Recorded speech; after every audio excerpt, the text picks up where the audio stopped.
కాల్తీ. మీరెవరు sir? Ramamurthy, inspector of police, Kakinada. Name batch మీద రహమతుల్లా ఉంది ఒక అధికారితో ఇలాగే మాట్లాడతావా? సార్. మీరెవరు సార్? నేను సబ్ ఇన్స్పెక్టర్ని, ఆదిత్య వర్మ. ఐపీఎస్ చదివిన వాళ్ళకి ఎస్ఐ పోస్టింగ్ ఇచ్చారా? ఐపీఎస్ చదవలేదే. అయితే మరి ఐపీఎస్ క్యాప్ పెట్టుకున్నారు? ఏంటి చూస్తున్నావు? లోడలోడని వాగుతున్నాడు. హార్బరింగ్ అండ్ అక్యూస్, నేరస్తుని కాపాడ్డాం. సెక్షన్ 379 లో వెళ్ళి లోపలేవయ్యా. రావయ్యా. Section 379 cattle theft.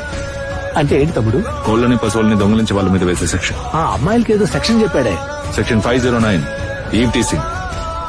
ఈవ్ టీసింగా? వీళ్ళంతా ఎవరు తమ్ముడు?